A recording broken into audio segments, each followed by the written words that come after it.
So you might be wondering, how did we just end up with a collection from Tennessee? Well, I was invited down starting in October 25 to take a look at this stuff.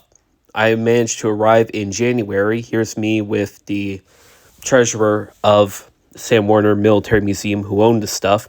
We also have the surviving end of track and a little of the property, but they wanted to sell everything off and find a good home, and they chose us to be the good home. So you see a selection of photos. Here's one of the still in place track going under the street, and of course 701's dome. So we went up there, and I worked a deal to acquire it from them because they chose us to be the best home. Now, we didn't get everything. TVRM got the Cincinnati box cab, and Buddy Baker got the 704, which he moved on his own truck. But hey, we got the oldest of the two, 701, which was built for a company in New Jersey and operated in Easton, PA. So you could see a little bit of the photos I took from the move. We also got 12 arch bar trucks, the boxcar built by Bill Meyer Smalls, and a Fairbanks Morse flat car speeder trailer. And of course... Alright, so you've just seen so much moving. I'm doing it with the wind so you can see how windy it is up here. But I just wanted to show you the coach. I wanted to show everyone the coach here. And the little trailer. This trailer was hiding in the powerhouse for so long. Now it's reunited with other rail cars, other equipment. The arch bar trucks will be arriving tomorrow, but I can't be here for it. Here's our track and the train. This is a secure site. There are security cameras, active patrols overnight. It's fenced off. Here's the boxcar. There's one of the kick plates that they were fashioning for the boxcar. I don't know how it goes on yet, but I'll figure it out. We got, this one's missing a journal cover, but one of the guys is looking for one in his collection. The wheels were replaced in the 19-teens, so they're ACF wheels. Bill Meyer and Smalls boxes and metalwork. Bill Meyer and Smalls frame. Bill Meyer and Smalls coupler. This one, the bolt is frozen inside. I don't know why they used a bolt instead of normal link pins. I guess they ran out of link pins. And more of that construction inside the car. It's mostly clean. It rained overnight, so there's a little bit of a wetness in here, but that's all right. Lots of cleaning to do to really get this thing done, but obviously this is what you want to see. 701. She's done a lot in her life, and this is a new adventure. In fact, if I wanted to, I could couple them up right now, except the track, well, when unloading, 701 actually moved the track, because my bolting, I should have used more bolts, but I was tired and kind of dumb during that day. Oh well. So I'll just bar this track over, and then we could actually couple the two together because it's lined up. But I'm just in shock, guys. See her here. She still carries the name of her old owner.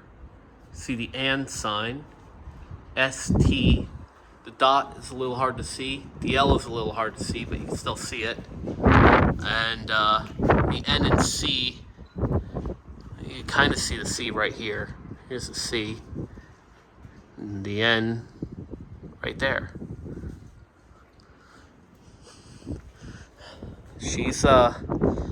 She rolled a lot. I mean, you even see some of the bearing surfaces aren't bad. We oiled the heck out of this before we decided to move it. This is the beginning of a new life for this engine. Kind of crazy. At some point, I want to remove this plate. I know it's original to its Warner days, but it just doesn't help us out. Got the cab, still just as clean. I was sitting in that seat. Random piles of coal still. This side, you could actually tell it was replaced once prior. There's so much coal stuck between the boiler sheet and this bunker. So that's going to be a lot of work in the future. Let's see, there's one of the, for the tank, one of the valves to close it off. This engine did get equipped with 2 injectors. We only have one of the injectors. I think the other one was sitting there on the ground and I left it there, like in a full.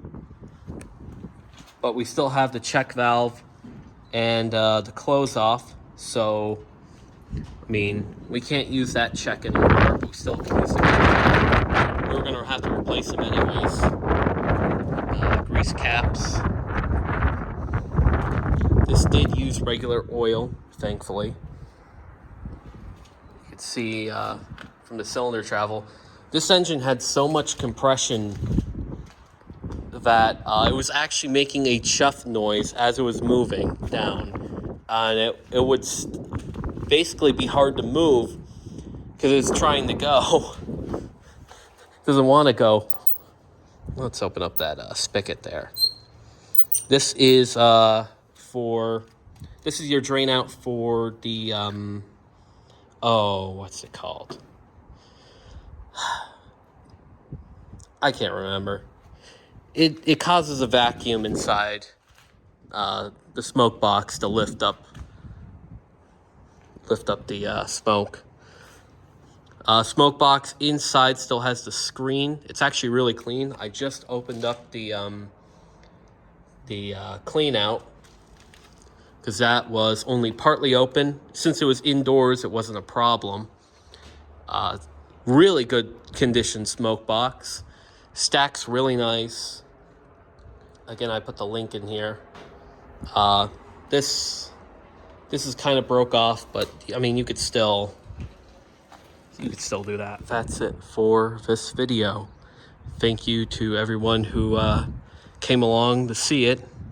We do have a fundraiser running now to begin doing work on this stuff.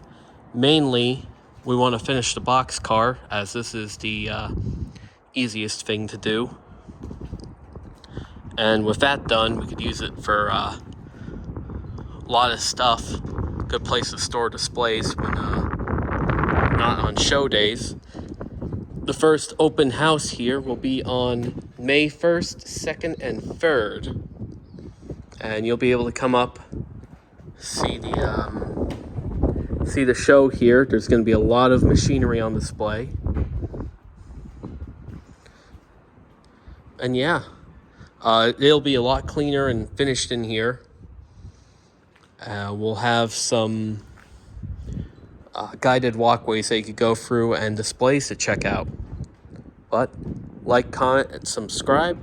I'll see you all next time. Goodbye.